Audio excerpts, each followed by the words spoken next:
Saludos y besos en el Escupe Pozole para Ángel Cruz, Rasek, Mario Ruz hasta la fría Winnipeg, Canadá, Salvador Hernández hasta Londres, Guanajuato, Felipe Villanueva, Geragón Lorenz, quien nos sigue desde los inicios del canal, Fausto Daniel Maya hasta Valladolid, Yucatán, Tony Osorio hasta San Vicente, Chicoloapan, Estado de México, Perk en el Mil Pestañas y Antonio Robledo hasta Michoacán. A todos ustedes y a toda la banda expulsada, ahí les manda saludos el meme Costecho, alias el Tripas, para que se ablanden y se suscriban. Este video quizás se tome a mal por algunos de los fanáticos de estos personajes que usted verá a continuación.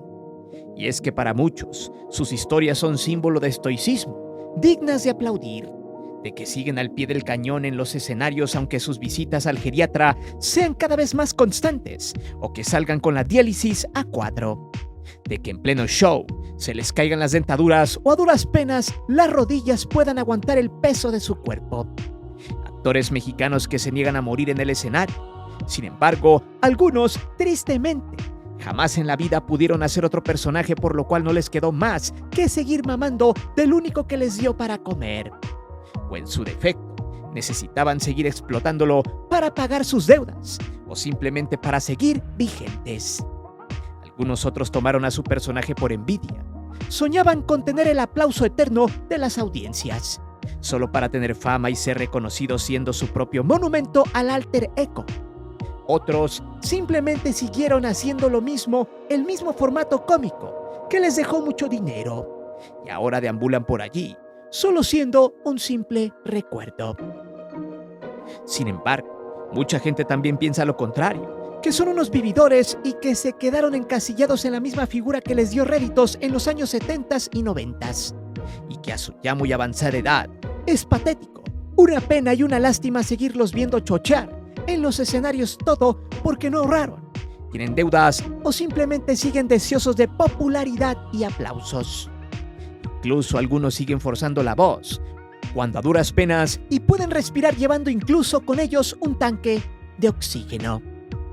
De entrada, te sugiero que te pongas cómodo y en lugar de molestarte, si es que eso pasa, mejor entiendas bien el contexto de este video para que dejes tu comentario abajo.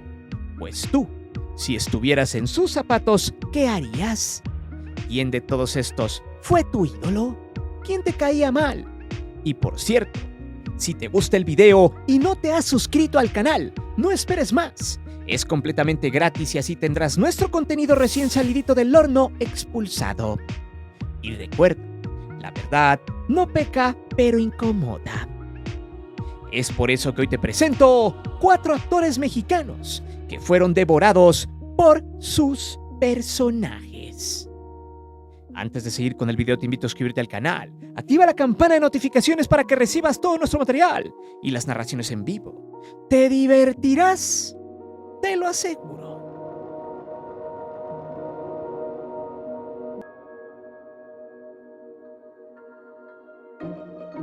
Si hay un tipo que se niega a dejar los escenarios y hasta estuvo en demandas por recuperar un teatro para poder laborar explotándolo y seguir viviendo del recuerdo, ese es Jorge Ortiz de Pinedo.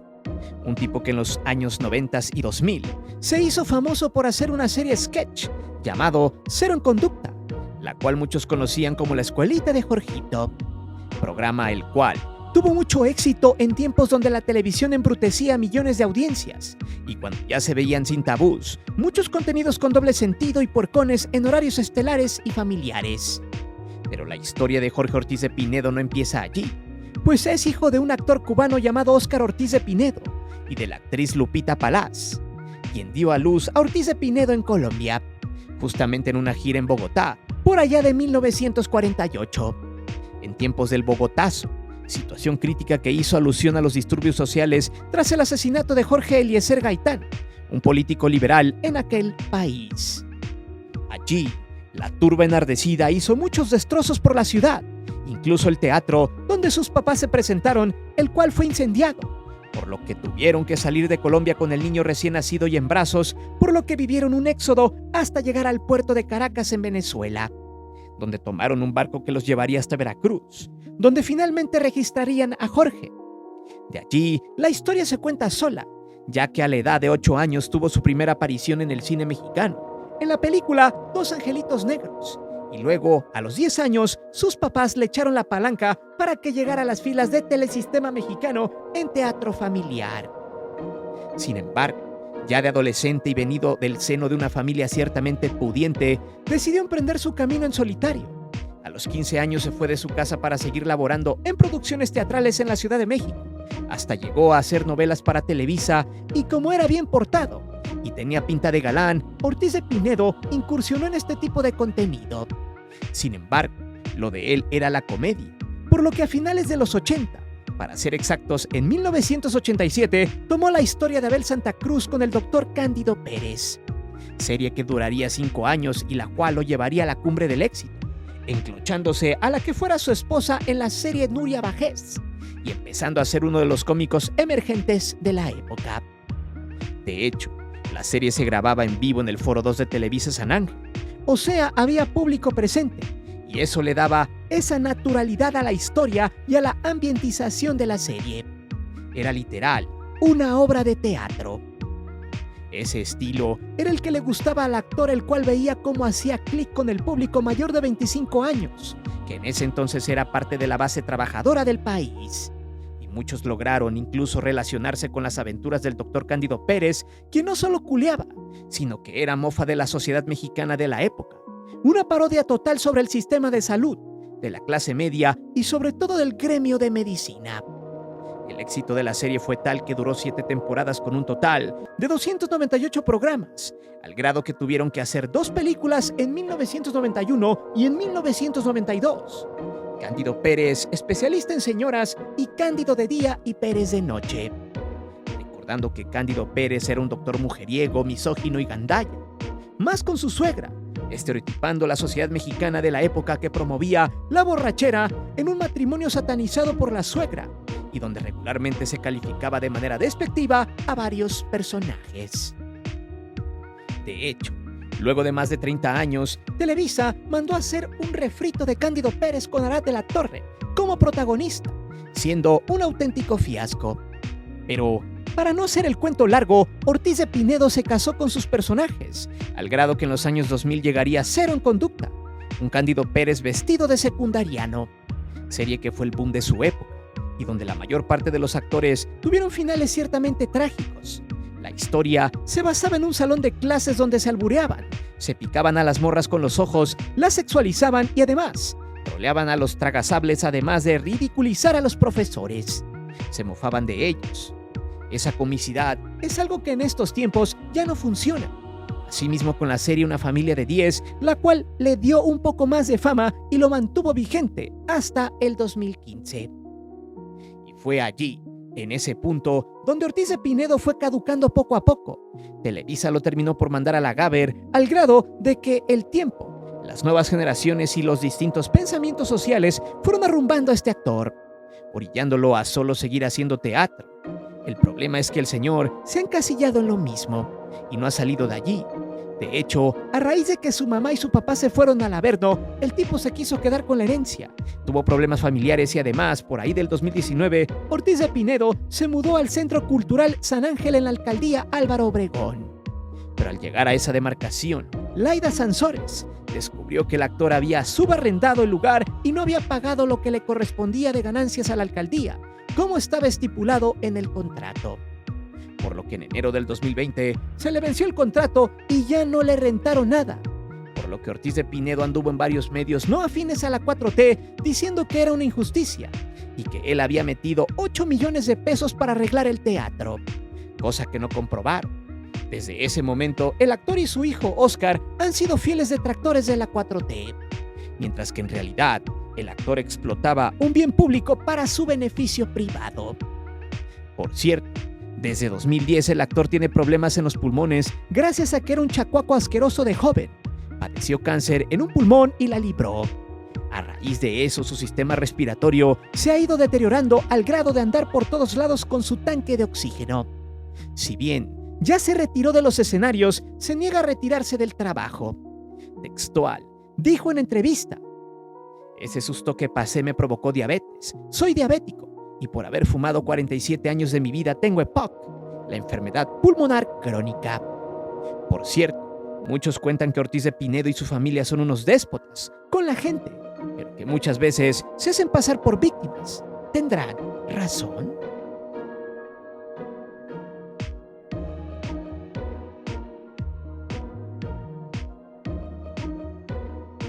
El caso de la güereja es uno de los más cringe de este video.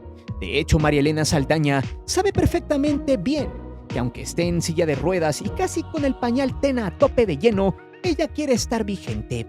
Siempre agradeciendo al público que la quiere porque según ella, es por ellos que sigue trabajando a sus ya 61 años de edad.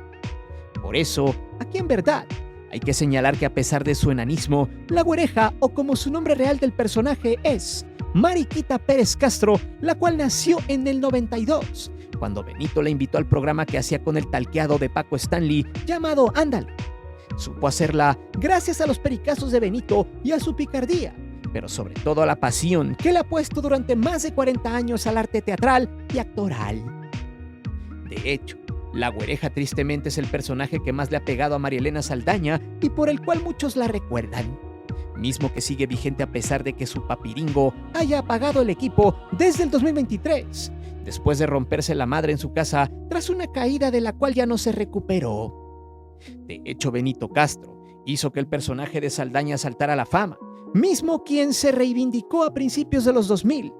Hay que recordar que en los años 90, Benito el Polvoso hizo una buena mancuerna con Paco Stanley, quien a su vez andaba atizándole sabroso al talco de bebé aspirando todos los días como oso hormiguero.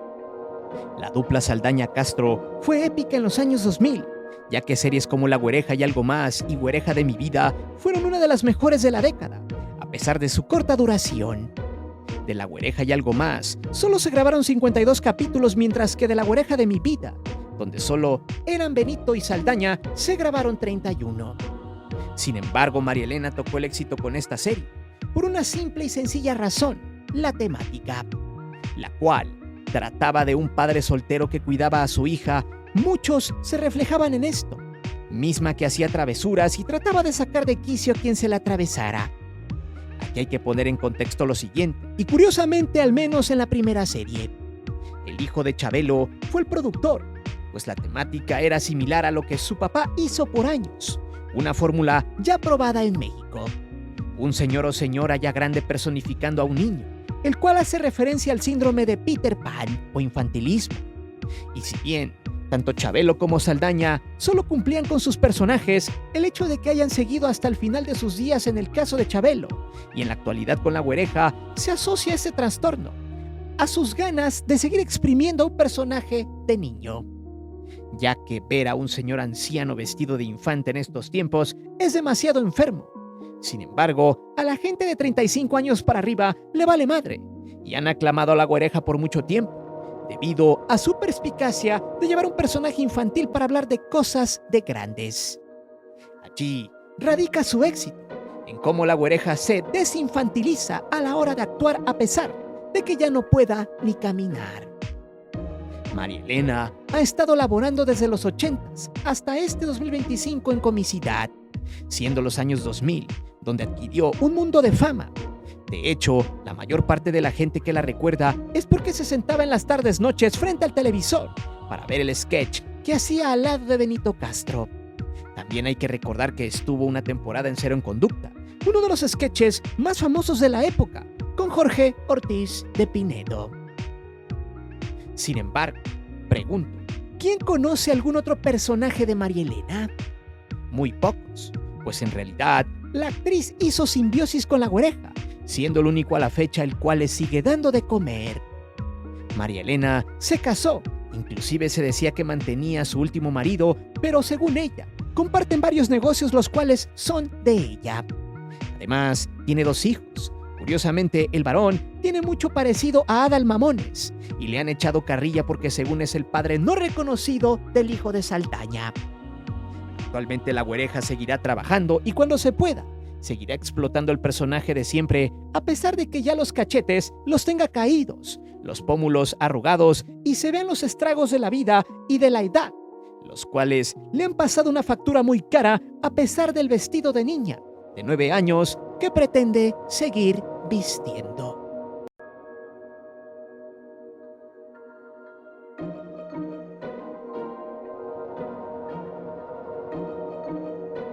Si hablamos de gente grande vestida de niño y de los cuales tuvieron mucha fama en su momento, esa es María Antonieta de las Nieves, o como se le ha conocido casi toda la vida, la Chilindrina.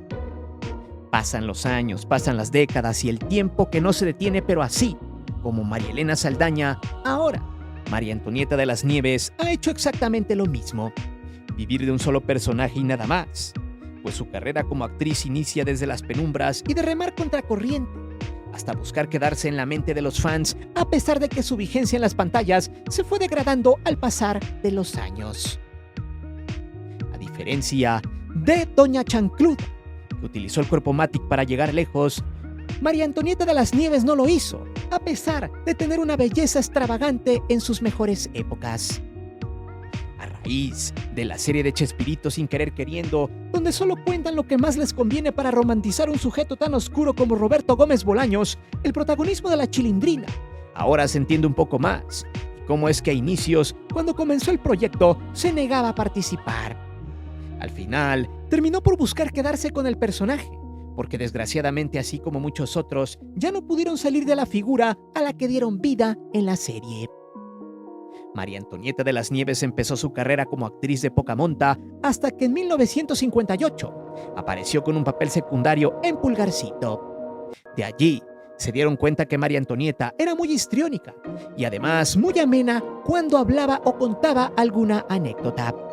Mismas capacidades que en 1967 la llevaron a ser actriz de doblaje, donde dio su voz a varias caricaturas de Hanna-Barbera, como en Los Supersónicos, dándole vida a Lucero Sónico, El Mago de Oz, Pebbles en Los Picapiedra, a Eddie Monster en Los Monster, Merlina Adams en La Familia Adams, Susan Storm en Los Cuatro Fantásticos, y muchos otros personajes que pasaron por su voz para México y habla hispana.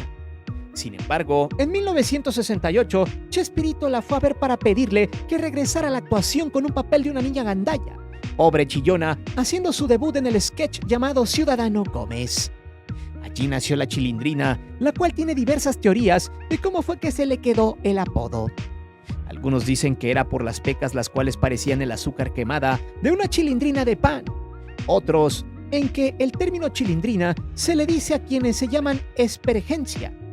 En fin, el tema acá es que después de la Chilindrina, María Antonieta se envolvió tanto en el personaje que ya no supo hacer otro ni salir de él. Incluso después del fin del Chavo del Ocho, a inicios de los 80s, por eso mismo, empezaron los pleitos legales por allí de 1994, cuando le invitaron a crear la serie Aquí está la Chilindrina, misma que solo duraría apenas 17 capítulos y donde por un tema legal detuvieron las transmisiones. La Chilindrina no tenía los derechos de su personaje. Sin embargo, según en entrevista, María Antonieta dijo lo siguiente: fui y dije, quiero registrar un personaje que se llame La Chili. Abren unos libros y me dicen que hace 15 años no se renuevan los derechos de ninguno de los personajes y se tienen que renovar cada 5 años. Y está libre, me dice. Si quieres, los puedes registrar todos. Registré la Chilindrina y ya todo el mundo sabía en 1995 que yo lo había registrado y que yo podía hacer con ella lo que quisiera. Pero antes de llegar allí, hay que puntualizar que cuando el Chavo llegó a su fin de manera rotunda, muchos de los personajes no sabían hacer otra cosa. Uno de ellos fue la Chilindrina. María Antonieta fue a pedirle permiso a Roberto, quien le dijo que lo checaría siempre y cuando le aprobaran algún proyecto. Fue así como una de las primeras discusiones llegó, justo cuando acabó el Chavo. Roberto tenía 60 años y María Antonieta apenas 40, por lo que pedía seguir interpretando a la Chilindrina. Fue así como María Antonieta terminó por ir a ver a Emilio Azcárraga para que le aprobara el proyecto Aquí está la Chilindrina. La serie fue dirigida por Rubén Aguirre y cuando se supo que saldría al aire, empezó la disputa legal. Roberto decía que era su personaje, pero María Antonieta argumentaba que el personaje tuvo vida gracias a ella y que su estilo era el que le daba ese aderezo propio. Fue así como el programa, grabado en 1994, no salió al aire hasta 2002, debido a la disputa legal, el cual se encontró que el personaje no estaba registrado a nombre de nadie, ya que en ese entonces no se había renovado el nombre. Aprovechándose de la situación y así adjudicarse los derechos mismos, que quedarían en sus manos hasta nuestras fechas. De hecho, esa es una de las principales causas y razones por las cuales la Chilindrina sí aparece en la serie del Chavo, no así Doña Florinda o Kiko. Aquí, el punto es que María Antonieta de las Nieves terminó por lucrar con el único papel que la mantenía vigente. De hecho, en la entrevista dijo lo siguiente: yo le di vida, le puse el vestido, las pecas, los lentes, todo. Y luego explicó que a pesar del distanciamiento con Roberto, hubo una oportunidad de saludarlo por última vez en Miami, a pesar de la demanda que le hizo él a ella en 2001. Textual, la Chilindrina dijo lo siguiente: volteo, le abrí los brazos y él me abrió los brazos y yo corrí, lo abracé, le di un beso y le dije: Chesperrito, ¿por qué estamos así de desunidos si nos queremos tanto? Yo no tengo nada en contra de ti, María Antonieta, dijo Chesperrito. Siempre que hemos hablado ha funcionado muy bien. Y le dije: sí, pero ¿dónde te hablo? ¿Cómo te hablo? Y dice: Florinda, dale el teléfono de la casa. Y ahí dije yo: ya se fregó la cosa. María Antonieta trató de comunicarse con él luego de verlo en el aeropuerto. Y a pesar de que le dieron el número correcto, Roberto jamás tomó la llamada, confirmando así que Florinda Mesa había sido la artífice de toda la demanda, pues los personajes habían quedado libres en 1995, porque nadie los renovó, y ahí fue donde muchas enemistades se cuajaron gracias a la vieja chancluda. Por cierto, para muchos, María Antonieta fue gandalla, una vez rapaz y traicionera, pues dicen que le robó el personaje a Chesperrito y que se aprovechó de la situación, siendo que la Chilindrina siempre le pidió de una forma muy cordial la forma de seguir explotando el papel. Aún así, la actriz jamás supo hacer otra cosa que vestirse de niña mimada y pobre para seguirle sacando jugo al personaje a costa de la fama que había creado por años el Chavo del Ocho. A la fecha, desgreñada y sin cabello, y casi con la vacinica en la mano, le urge regresar a trabajar a sus 75 años de edad. Textual, dijo: ya tanto me urge que me voy a ir a Perú a hacer una gira nuevamente con el circo y tengo que estar en muy buena forma. Además de decir que tiene en puerta un gran proyecto televisivo. Algunos piensan que es su bioserie, pero realmente es enfermiza la explotación del personaje de María Antonieta de las Nieves. Como dato matón, en la bioserie de Chesperrito, la Chilindrina coachó a la actriz Paola Montes de Oca, hasta llegar a forzarla en algunos casos a que le salieran idénticas sus facciones y hasta sus chillidos. Aún así, Paola dijo estar agradecida por aprender mucho directamente del personaje original.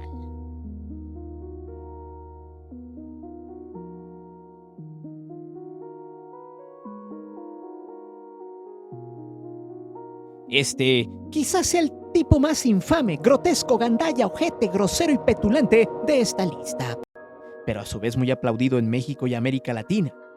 Carlos Villagrán, alias Kiko, es sinónimo del dicho que dice más o menos así: quien no tiene dinero y llega a tener, loco se quiere volver.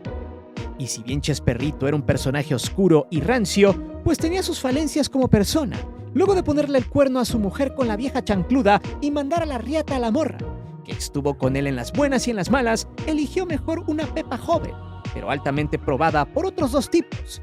Y uno de ellos fue supuestamente Kiko, quien ya bejarraco dijo que también había pasado por las naguas de Florinda, pero no le había gustado porque ya estaba mosqueado, dejándole las sobras a los perros. Kiko llegó de la nada, gracias a una fiesta que hizo Rubén Aguirre en su casa. Había invitado a todos sus trabajadores y amigos, incluido Chesperrito. Por eso, Rubén Aguirre, quien a su vez llevó a Villagrán, ya que le quería mostrar a Roberto la capacidad de su amigo para actuar. Siendo un completo desconocido y tras hacer un sketch, textual en una entrevista Bolaños dijo: hicieron un sketchito, que era parte de un programa que yo no veía. Entonces hicieron la rutina y hablaba él con los cachetes inflados. Me dio mucha risa.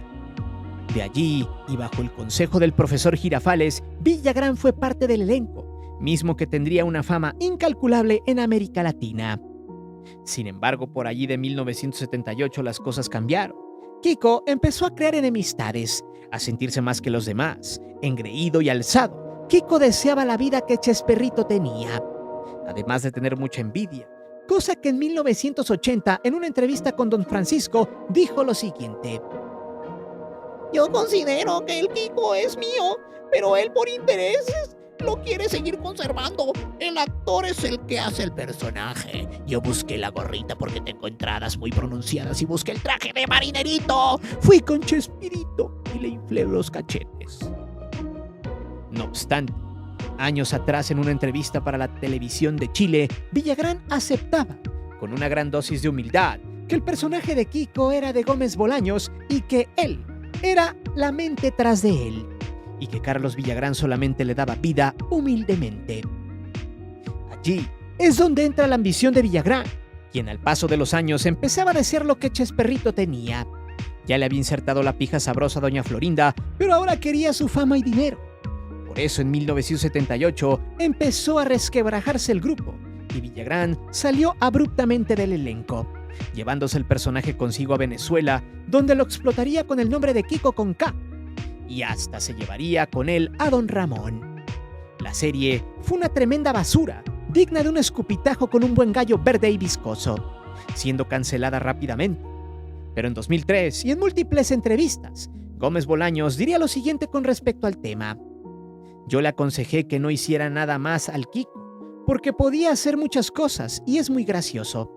Me dio las gracias, pero después vino a decirme que él es el creador del personaje y ahí no, el creador soy yo, aunque él lo interpretara. Por ejemplo, Richard Burton no hizo Hamlet, el dueño era Shakespeare.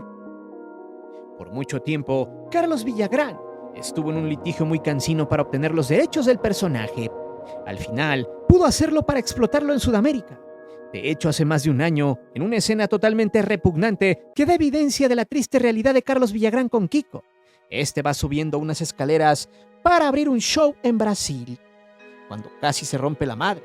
A sus 80 años de edad, a duras penas podía mantenerse en pie y le costaba mucho inflar los cachetes y hablar al mismo tiempo. Esa escena realmente fue denigrante, mostrando cómo el personaje había devorado completamente al actor. Y debido a las críticas, Carlos Villagrán decidió retirarse, pero pareciera que Kiko es un ente demoníaco como el Duende Verde cuando tomaba a Norman Osborn para que se pusiera el traje de duende. Así lo mismo con Carlos Villagrán. Parecía que el niño de Marinerito le llamaba a Carlos para que éste volviera del retiro y se pusiera a bailar y a inflar los cachetes, ya que a sus 81 años de edad, a pesar de la artritis, la reuma y las rótulas destrozadas, anunció una gira por el Perú con el Circo Mega Circus Lima entre julio y agosto de este 2025, siendo una completa miseria, pues según algunos comentarios de gente del Perú, es que Carlos Villagrán a duras penas puede caminar y muchas veces ha temido que se caiga o desvanezca mientras hace el show. Realmente, el caso de Kiko es crónico. Si bien se agradece que aún quiera darle vida, esto en realidad ya es un abuso de su parte. Seguir casi en muletas vistiéndose de niño chillón de los años 70, además de que su interpretación sigue teniendo un tufo muy apestoso a los guiones de Gómez Bolaños. O sea, no hay nada nuevo en eso, diciendo las mismas palabras, los mismos chistes, como si tuviera el libreto viejo con hojas amarillas y desgastadas en su camerino, echándose un chingo de maquillaje para tapar sus extremas arrugas y además de poner a prueba sus pulmones, ya deteriorados por el tiempo, para poder inflar esos cachetes que lucen más desgastados que su pobre y miserable carrera arriba de los escenarios. Pero dime, ¿cuál de todos estos actores es el más deplorable con respecto al único papel que les dio la fama? ¿Quién de los cuatro tiene razón en seguir laborando a su edad? ¿Eras fan de alguno de ellos? ¿Conoces alguna anécdota de estos cuatro sujetos? Déjame saber tus respuestas aquí abajo. Recuerda que aquí leemos siempre los comentarios y no olvides suscribirte al canal y de activar la campana de notificaciones. Mi nombre es Guillermo Antonio. Nos vemos hasta la próxima.